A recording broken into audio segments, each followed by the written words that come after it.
print disability, which makes reading, holding a book, or turning a page difficult or impossible. The content is copyrighted by the respective publishers. For more information, please visit us on the web at nfradioreading.org. Hello, this is Corrine, and for the next hour, I'll be reading from the July 30th, 2026 issue of the Wall Street Journal on the Niagara Frontier Radio Reading Service. Thank you for joining us today. The highlights under business and finance are: Fed officials held interest rates steady in a range of 3.5% to 3.75% over the objections of three bank presidents who wanted an increase. Major U.S. stock indexes fell after Fed Chair Kevin Warsh showed some reluctance to raise rates. The S&P 500, Dow, and NASDAQ shed 1.5%, 2.2%, and 1.7% respectively. Oil prices surged more than 7% after a fresh round of fighting across the Middle East undermined efforts to end a 5-month-old conflict. Meta Platforms reported record revenue for the second quarter, but the company's performance contains signs that AI spending may be weighing on its business. Microsoft reported robust cloud growth and a boost in the number of paid artificial intelligence subscribers, saying revenue increased 18% in the quarter ended in June. General Dynamics reported higher profit and revenue for the second quarter as performance improved across all of the defense company's business lines.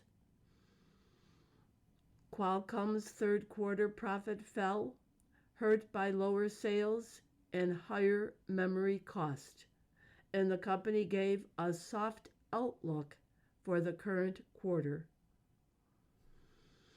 Health insurer Humana cut its earnings outlook for the year as the company continues to face headwinds from lower Medicare Advantage star ratings for 2026.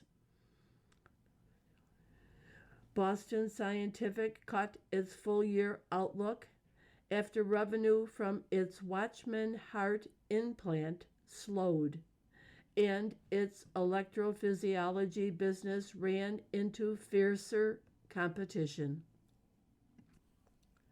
Deutsche Bank said it would buy back shares for the equivalent of $569.3 million after booking a rise in profit that exceeded market expectations.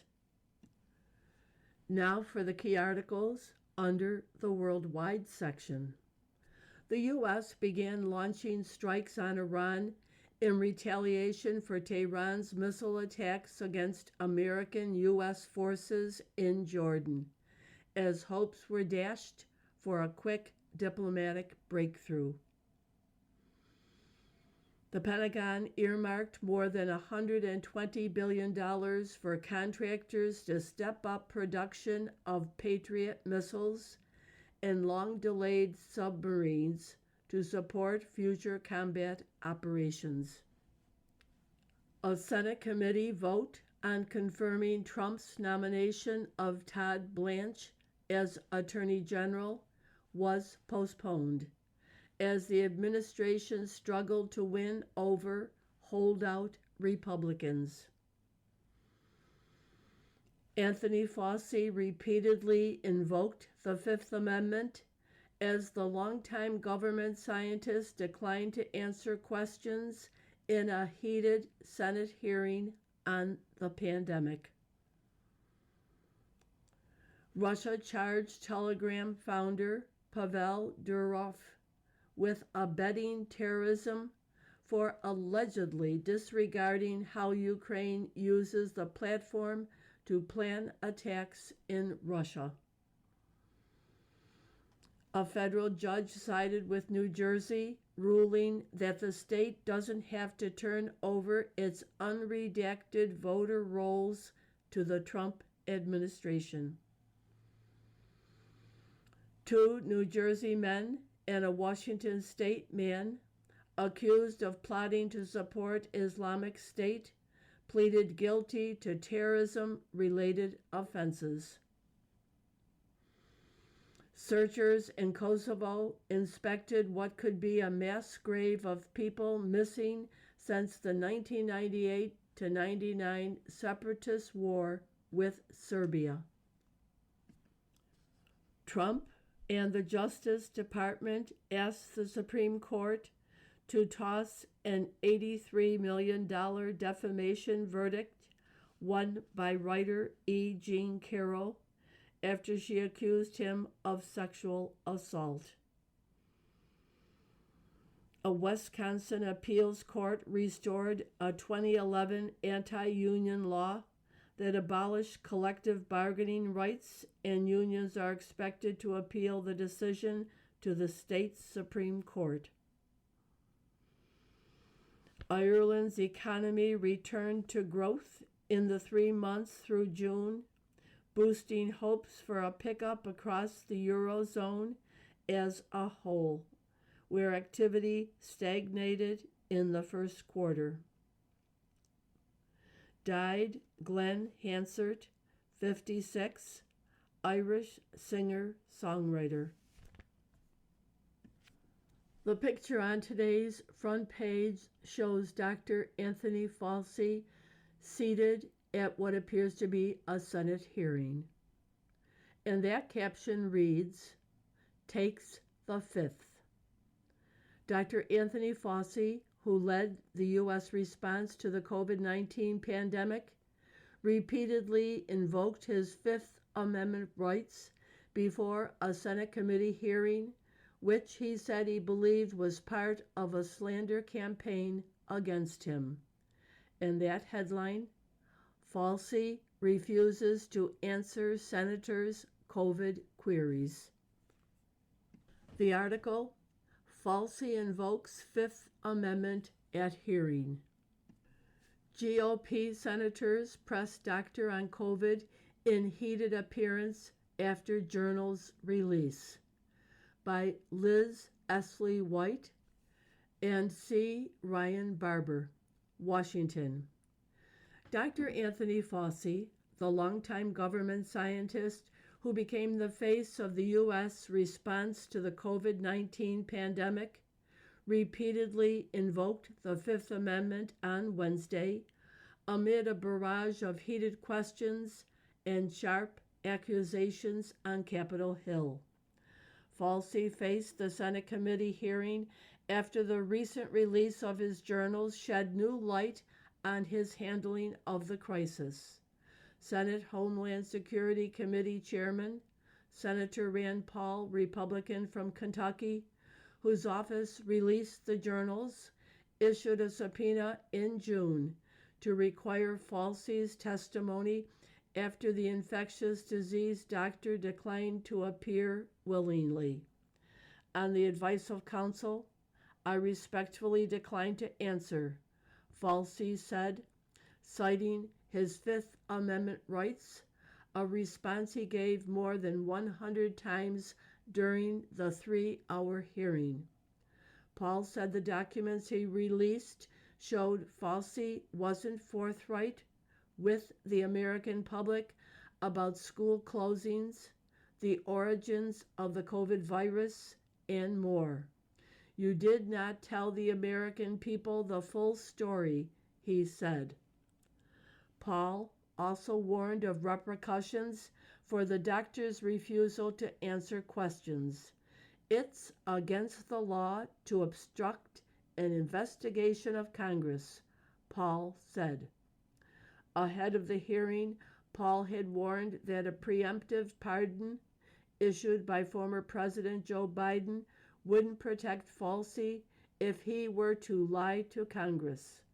The pardon covered any federal offenses committed between January 2014 and January 19, 2025, related to Falsey's government role.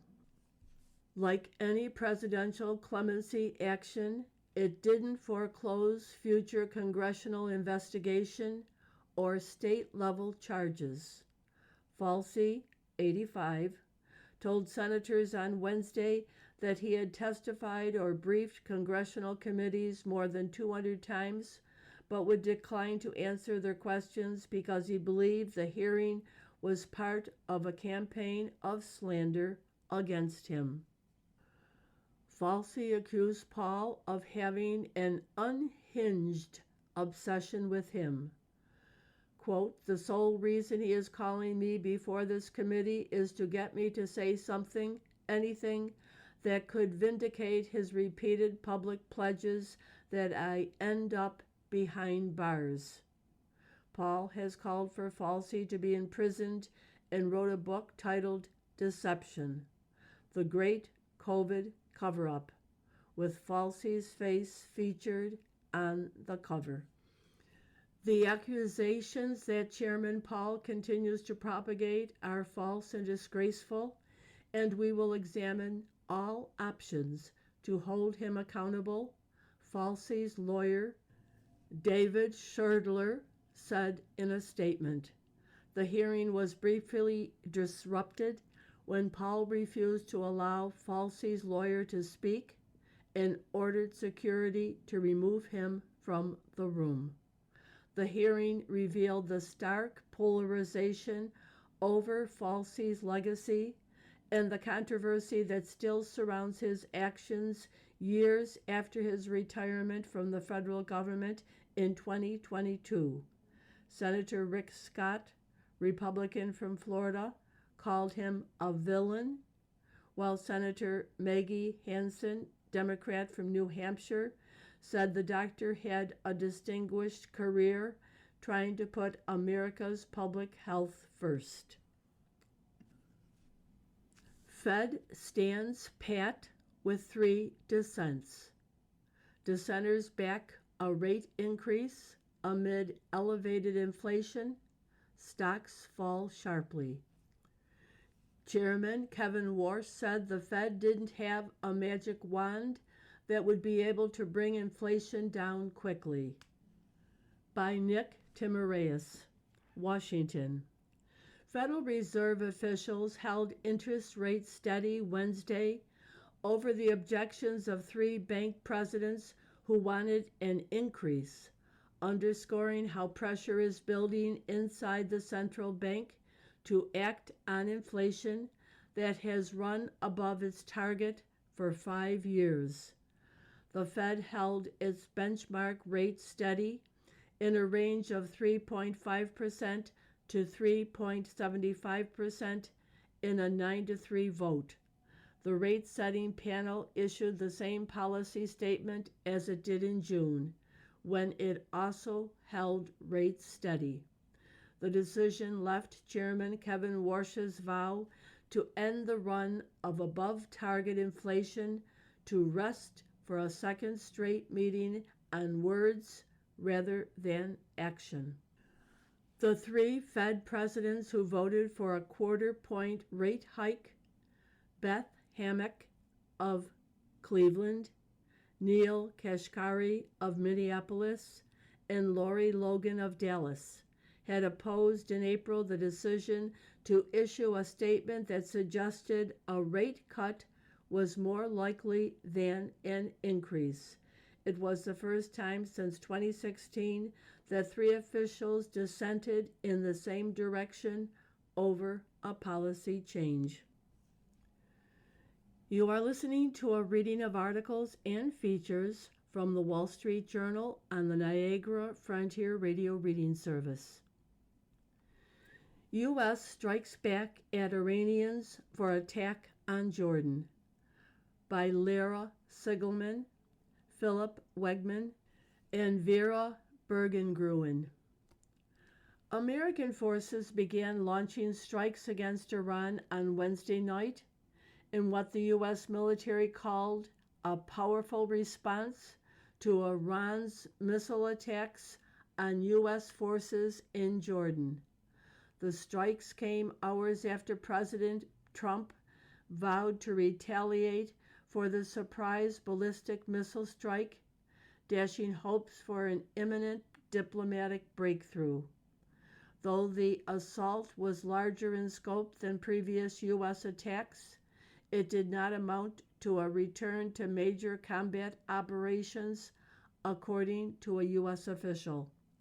U.S. forces attacked dozens of targets, including military command centers, missile and drone facilities, coastal surveillance and defense sites, and maritime capabilities, said U.S. Central Command.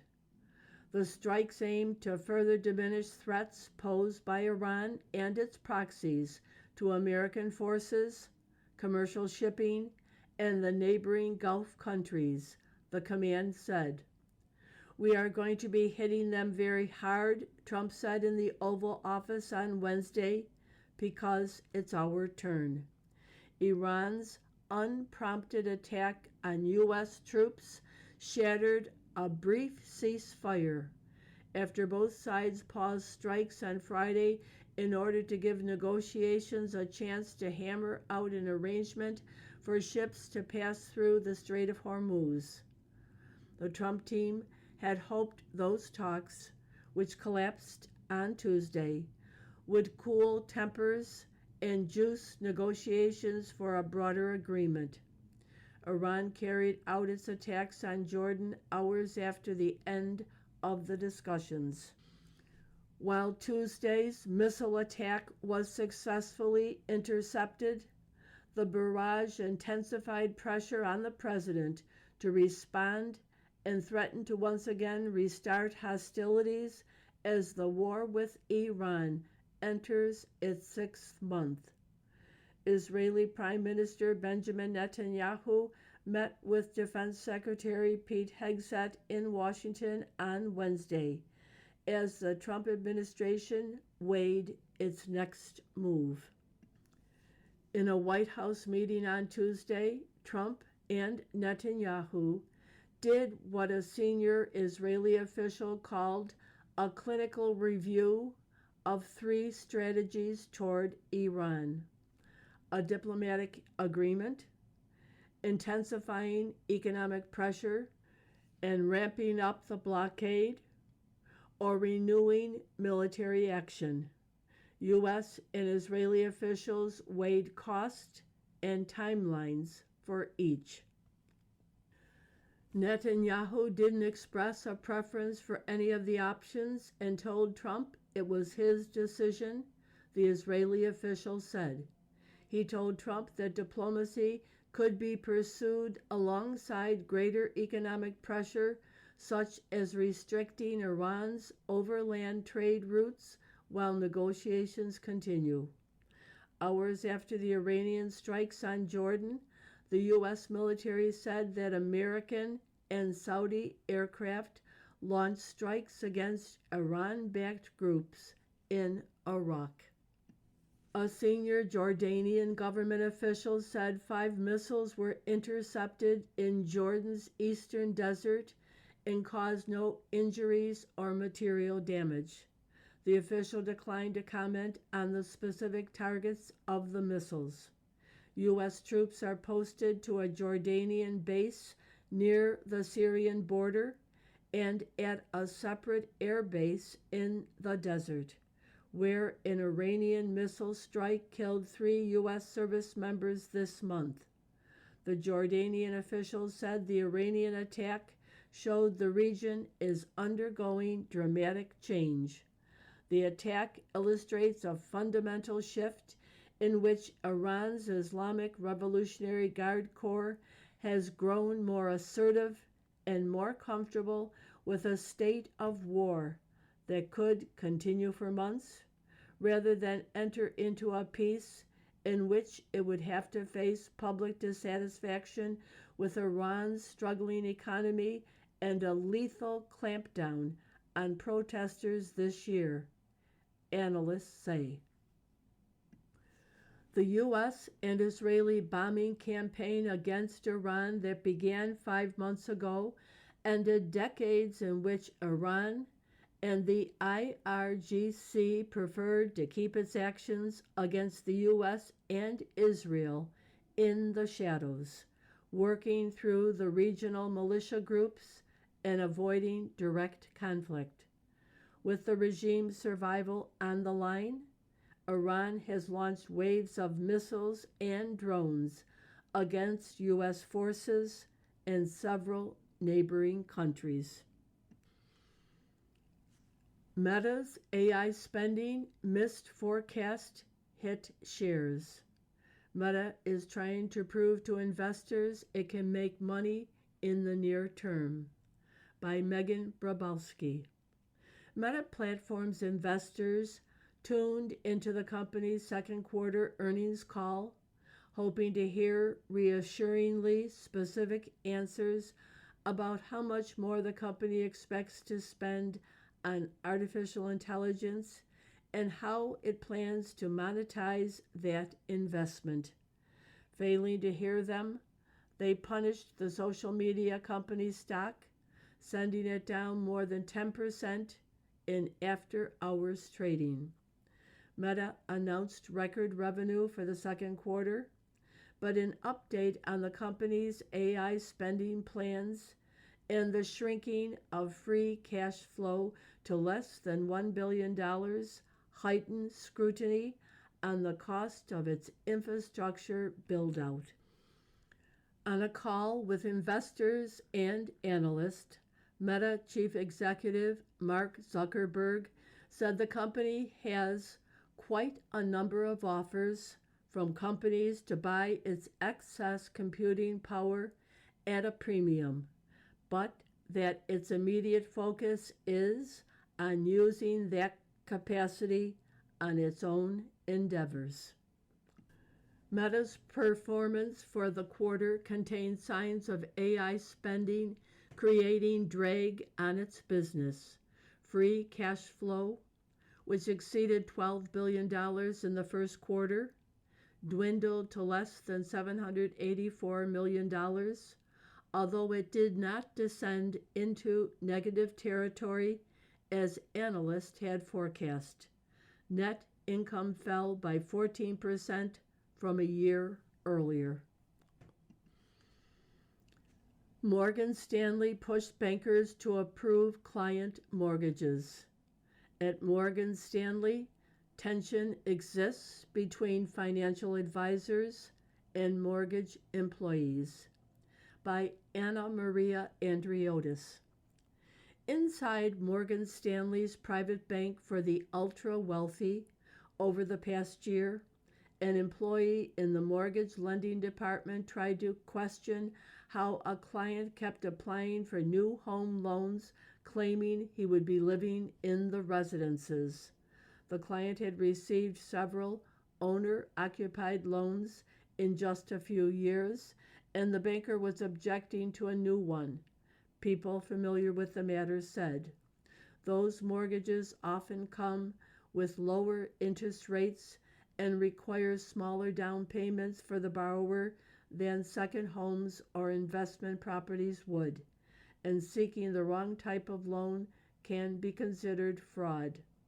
This is getting ridiculous, the banker said. His mortgage colleagues told him to drop his concerns, the people said. They didn't want to deal with pushback from a financial advisor who managed the client's wealth assets. After the mortgages were given out, the banker would look up the properties online. He found some structures had been knocked down and others had undergone renovations and were for sale, the people said. In Morgan Stanley units catering to wealthy clients, there is tension between the financial advisors tasked with managing these high rollers and the mortgage employees who feel pressured to set aside concerns to help keep them happy, according to current and former employees, emails, and other internal documents. The Wall Street Journal also reviewed a whistleblower's complaint filed with federal regulators by another employee. Mortgage employees face backlash from their bosses, financial advisors, and others in the wealth department when they delay loan approvals or reject them, the people said. Even if they won a fight and a loan wasn't made, former employees said they felt financial advisors who are compensated when their clients get new mortgages could affect their feedback, performance reviews, and bonuses, the people said. Band of socialists sows panic in Democratic Party. Once a fringe wing, the movement is wielding surprising political power. By James Finelli, Joshua Chafin, Eliza Collins, and Kevin T. Dugan. Megan Romer likes to spend her free time sewing costumes for school plays, picking blackberries in her backyard in rural Cayuga County, New York, and watching her partner play the fiddle in folk bands. In her day job, she is seeking to overthrow capitalism. Romer, 42 years old, is the national co-chairwoman of the Democratic Socialist of America, the far-left organization whose candidates have swept to victory in several recent high-profile races by preying on Democratic incumbents. The next showdown comes next Tuesday, when congressional primaries in Missouri and Michigan again pit Democratic Socialists against incumbent Democrats.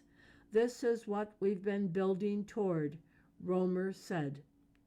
Already, the DSA's advances are stirring consternation and sometimes panic among mainstream Democrats, dreading their own Tea Party moment in which a radical fringe hijacks the party and taints their brand, just as they are trying to appeal to swing voters to win control of Congress in November's midterms.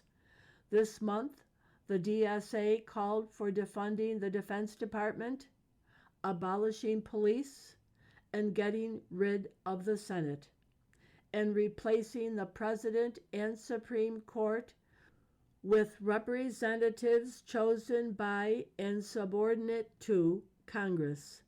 The DSA, the Democratic Socialists of America, poses a fundamental threat to the Democratic Party and to the nation as a whole. Based on their own platform, they are working to undermine our society, our economy, and our form of government organization, including our Constitution, said Jamie Metzel, a veteran of the Clinton National Security Council and State Department. Once a baby boomer relic, the DSA now counts more than 120,000 members, about half of whom joined since late 2024, after Israel's war in Gaza ignited campus protests nationwide. Some want to dismantle prisons and overturn America's free market system. Some yearn to fulfill progressive promises like Medicare for all. And then there are those who are simply attracted by Zoran vibes, as one member put it, of DSA star and New York Mayor Zoran Mandani, who has been hyping up a new pied-à-terre tax as a big win for his push to get the wealthy to pay more. As a point of clarification, a pied-à-terre is someone who owns or rents a house or an apartment but does not live in it full time. In New York, the base of America's two most powerful establishment Democrats, Hakeem Jeffries and Chuck Schumer, a trio of congressional candidates endorsed by Mandani and the DSA, won Democratic primaries in June, upsetting two long-standing incumbents in the process. One of the victorious DSA candidates was arrested just last year for protesting outside Schumer's Manhattan office over U.S. military aid to Israel.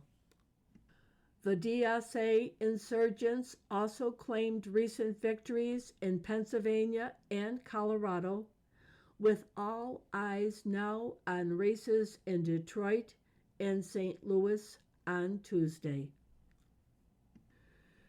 You are listening to a reading of articles and features from the Wall Street Journal on the Niagara Frontier Radio Reading Service. From the editorial page, Dr. Fauci takes the fifth, alas. The pandemic oracle is getting the scrutiny he dodged during COVID.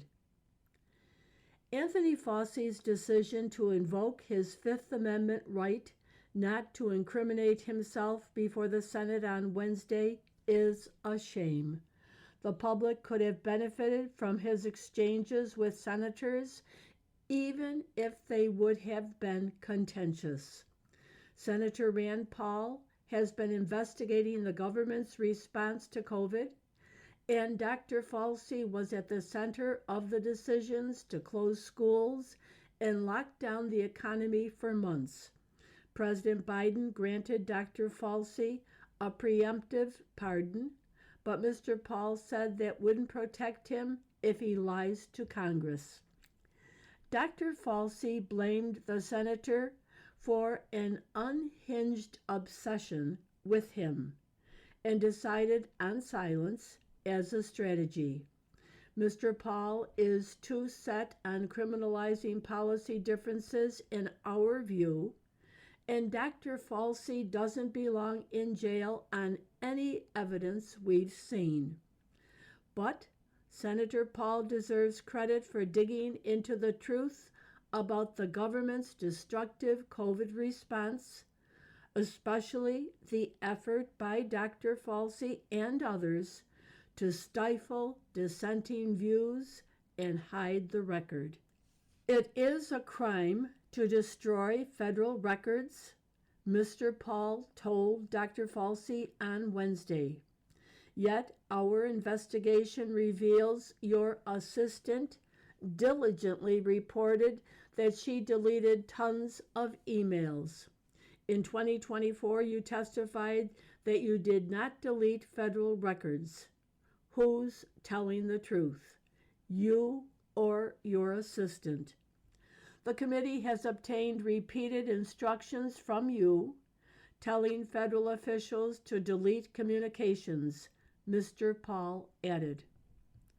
On February 2nd, 2020, one day after a conference call on COVID-19 origins, you told then National Institutes of Health Director Francis Collins, please delete this email after you read it.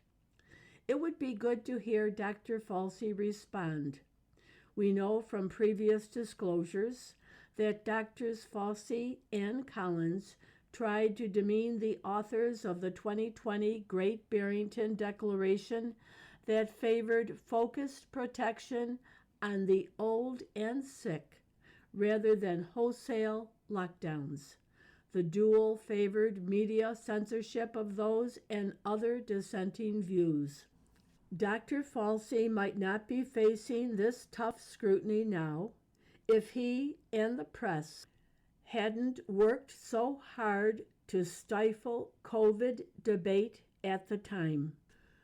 The doctor's recently released diaries reveal how much the media abandoned its skepticism and curiosity to elevate Dr. Falsey as the oracle who couldn't be doubted on COVID.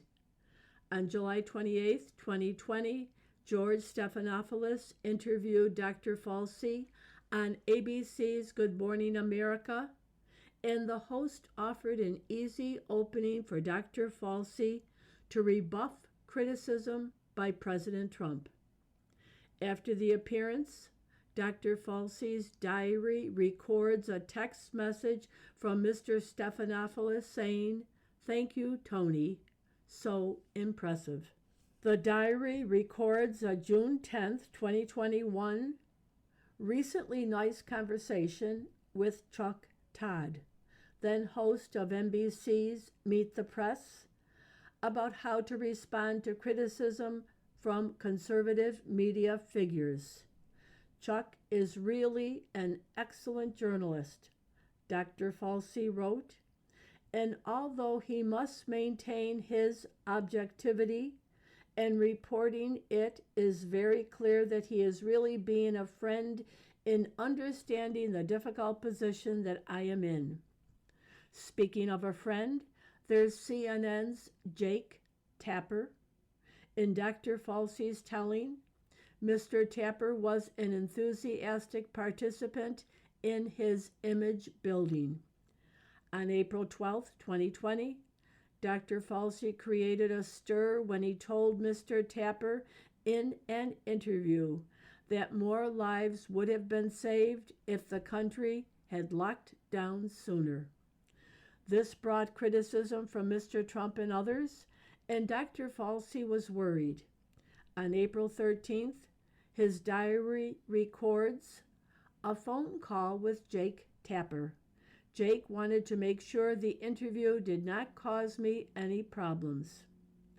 On April 16, 2020, Dr. Falsey records a text message from Mr. Tapper following the doctor's appearance on Laura Ingram's show on Fox News. Hard to believe Paula Ingram went to Dartmouth, isn't it? All of us alumni are very proud. On May 14, 2020, Dr. Falsey records Mr. Tapper and fellow CNN personality Chris Como running interference for him in another feud with Mr. Trump. Journalists need sources, and friendships aren't uncommon. But the conformist media idolatry of Dr. Falsey was a way of shutting off debate over COVID policy. It also became a way for the press to attack President Trump in an election year. Locking down debate over COVID was as damaging as the lockdowns. Also from the editorial page, Mandani's class enemies list. He publishes the names and addresses of his new property tax targets. New York Mayor Zoran Mandani's warmth of collectivism is giving way to, well, something with a different temperature. The mayor rolled out his new pied-à-terre tax by publishing the names and addresses of some 960,000 people who could have to pay. Nothing like publicly stigmatizing your class enemies, comrade. Governor Kathy Hochul this spring indulged Mr. Mandani's socialist cadres by signing a tax on second homes in New York City. The measure targets ultra-wealthy, out-of-city residents and global elites who use New York City real estate as a vehicle for wealth storage rather than as homes, he said in April. The mayor named and shamed hedge fund manager Ken Griffin for owning a $238 million penthouse. That was a nasty personal attack, but a misdirection. The tax applies to townhouses worth more than $5 million, as well as condos and co-ops valued at more than $1 million, according to the city government's obtruse methodology, and rates are steep. Condo and co-op owners will have to pay a 4% annual tax on property valued from $1 million to $3 million and $625,000 on those over $5 million. That's a $100,000 annual bill, not including ordinary property tax levies, on a $2.5 million condo. Non-residents with second homes generally still have to pay New York State income tax if they work for employers or manage a business based in the city. While the tax putatively applies only to non-primary residences not occupied or leased, there's no simple way for the city to determine this based on its records on file. Wealthy non-residents often have to go to great lengths to demonstrate to tax collectors that they aren't domiciled in the city. Now New Yorkers will have to do likewise to prove they live in the city. Late last week, the city posted a searchable database of some 960,000 properties, accounting for 87% of non-rental properties, and sent letters to owners warning they could be hit with the tax. The city website says people who receive letters must submit information showing that the property is not subject to the surcharge. They have a month to do so. Did Mr. Mandani time the letters for when New Yorkers might be on vacation? Don't be surprised if Mr. Mandani soon calls for extending the pied-à-terre tax to primary homes of wealthy New Yorkers. During his campaign, he called for decommodifying housing, a euphemism for ending private property ownership, and confiscatory taxes are one way to do it. In related news, Mr. Mandani's legal advisor, Ali Najmi, who also serves as a special counsel at the personal injury firm Liacus Law, said this week he plans to file a lawsuit against the city for the tragic death of a teenage tourist in a horse carriage accident in Central Park. Mr. Najee leads the mayor's committee that appoints judges to city courts. Conflict of interest? Several insurers have filed racketeering lawsuits against Liacus for allegedly conspiring with doctors to fabricate and exaggerate injuries. The firm denies the claims. The warmth of collectivism in action. You are listening to a reading of articles and features from the Wall Street Journal on the Niagara Frontier Radio Reading Service. From the opinion pages, Who's Afraid of the DSA? Mark Kelly and Tim Kaine can't find the courage to oppose their party's radicals. By Karl Rove. The Democratic Party's leadership could easily be overrun by the Democratic Socialists of America. Normal Democrats had better keep that from happening. Democrats are obviously afraid. On Meet the Press Sunday, Arizona Senator Mark Kelly was asked if he agreed with New York Mayor Zoran Mandani that Prime Minister Benjamin Netanyahu is a war criminal who should be arrested while attending the United Nations General Assembly.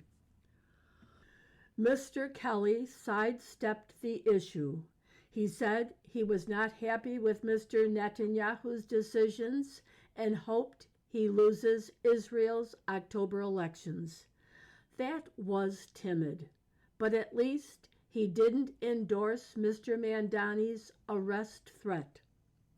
Virginia Senator Tim Kaine took a different approach during an interview on Fox News Sunday. Hillary Clinton's 2016 running mate welcomed the Democratic Socialist and even tried to make their extreme position more palatable. Fox News anchor Shannon Breen asked Mr. Kaine about an article in The Atlantic that called the DSA a parasite and warned the left-wing faction is hijacking the Democratic Party. In response, Mr. Kaine praised his party for having always been known, and mostly this is good, sometimes it's not, as a big tent. He then rejected litmus test for DSA members. Neutral wasn't enough for the Old Dominion's junior senator. He then said that many DSA members he knows don't want to abolish the Senate, presidency, or U.S. Immigration and Customs Enforcement. They merely want reforms and effective border policies. In fact, the organization's platform calls for defunding what it calls the Department of War and abolishing the Senate, ICE, national borders, and the police and prison system, as well as having a unicameral Congress choose the president and all federal judges. Mr. Kaine surely knows all this, but he doesn't want to offend the DSA or alienate voters who find their views repugnant, so he pretends not to see their radicalism. That will embolden them. Some wise Democrats acknowledge the danger the DSA represents. Recently, two sons of Chicago, Bill Daley and Rahm Emanuel, wrote in these pages about the DSA threat to their party's viability. Another politician who appears willing to take on this fight is Pennsylvania Governor Josh Shapiro. When asked about Daria Liza Avila Chevalier, who defeated the incumbent in a New York congressional primary, he was blunt. He didn't think she was someone he would agree with on many things or share similar values. She ran, he observed, as a socialist. It wasn't a compliment. Mr. Shapiro saw Ms. Chevalier's victory and the DSA's other primary wins as a call to action. He said the Democrats haven't had a battle over what we believe in since 1992. In that year, Democrats had been trounced in 3 straight presidential elections. After running for the nomination in 1984 and 1988, the Reverend Jesse Jackson sought to be a kingmaker in 92. At a June conference of Jackson's Rainbow Coalition in Washington, Arkansas Governor Bill Clinton made his move. The Washington Post had recently run an interview with the rap artist Sister Souljah, who said, "If black people kill black people every day, why not have a week and kill white people?" The day before Mr. Clinton was to appear at the Rainbow Coalition, he learned that Sister Souljah had done so as well. With Jackson sitting immediately to his left, Mr. Clinton said the rapper's remarks were filled with a kind of hatred that you do not honor, adding, if you took the words white and black and reversed them, you might think that David Duke was giving that speech. Afterward, a visibly upset Jackson defended the rapper as misunderstood, and criticized Mr. Clinton for very bad judgment in raising the issues. The Clinton campaign credited the controversy with helping him win the general election. It signaled to voters he was mainstream, sane, strong, and unafraid of a fight. Democrats would benefit from a Sister Souljah moment in which a party leader unequivocally opposes the DSA. He would be assailed by the DSA as an establishment sellout, but pusillanimously silence or equivocation is worse. There's real energy among the socialists. Their candidates are winning primaries. They have a take-no-prisoner approach, and they want control. In a narrowly polarized America, a DSA takeover would drag Democrats to defeat in battleground districts and states. If Democrats like Messrs. Kane and Kelly can't find the courage to stand up to the DSA, a debacle awaits their party. Restorative justice brings violent schools. Why would anyone think you could discipline bullies by inviting them to talk about their feelings? By Tony Woodleaf. The Education Department will no longer count racial disparities in K-12 school suspension rates as proof of discrimination, it announced on July 23rd. This is a welcome change, but it won't automatically restore order in the thousands of schools pressured by the Obama and Biden administrations into adopting alternative discipline methods whose chief objective is racial equity. Many such programs have come at the cost of school safety and education.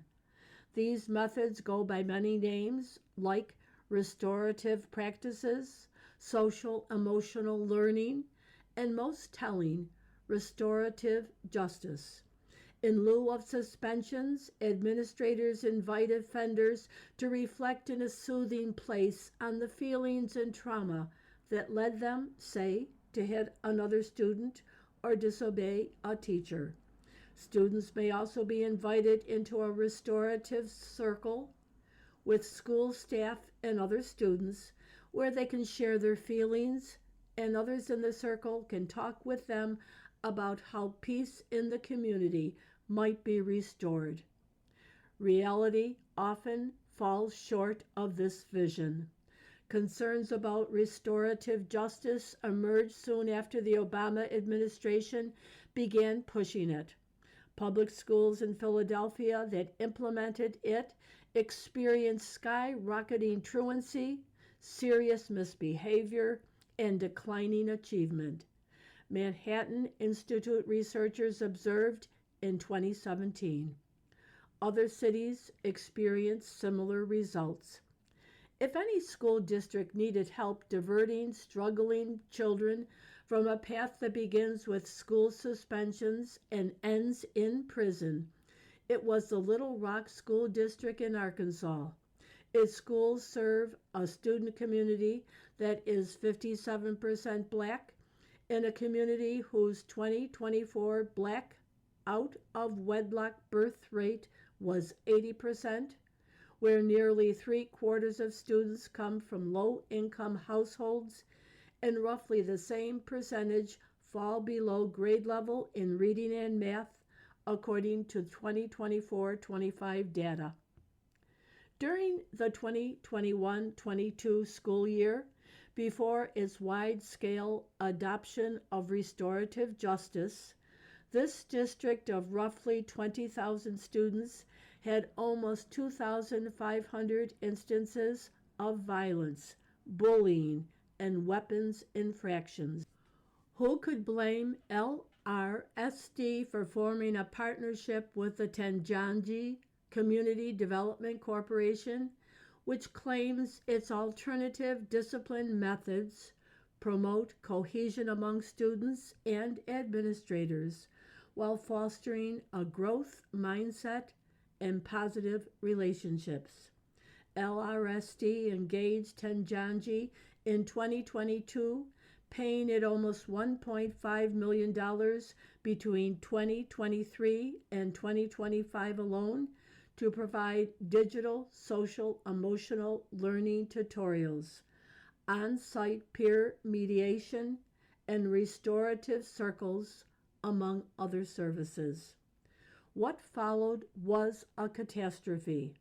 Since the 2021-22 school year, district-wide assaults by students on other students have jumped 118%. Assaults by students on teachers and staff have climbed 151%. In a January 2026 meeting, LRSD board members learned that despite their heavy investments in restorative justice, Black male students, who make up 29% of LRSD students, commit 54% of disciplinary infractions. Two board members implied teacher racism must have caused the disparity. Another said teachers needed to try harder at restorative justice. None questioned whether their discipline philosophy is flawed. Alternative discipline proponents stress that restorative justice means school officials must no longer deliver consequences to misbehaving students. Instead, they must explore restoration with them. Restoration in this context means considering the emotions and trauma that led to the offender's behavior, giving him the opportunity to express his feelings, asking him to reflect, often in a calming room or corner, and only then, at least in some cases, inviting him to make peace with his victims. Unfortunately, it offers too many others a free pass to disrupt classrooms and hurt students and teachers. Our continuing nationwide scan of school system practices has uncovered more than 600 school districts comprising more than 9,200 schools in 41 states that openly practice alternative discipline methods. My hope as a father is that these schools selectively and appropriately apply these methods to help make children safer. But the willful ignorance so many school administrators exhibit when confronted with evidence of harm leaves me skeptical. That's why we're calling on school board members, state lawmakers, governors, and state attorneys general to investigate these practices in their jurisdictions and verify that children and their teachers are being helped, not endangered. If the opposite turns out to be true, parents and voters know how to hold state and community officials accountable. November is coming. Mr. Woodleaf is president of Federalism in Action.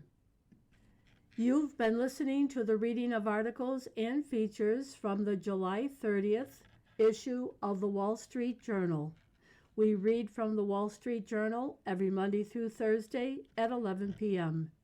Your reader has been Corrine, and have a wonderful day or evening, and enjoy the weekend.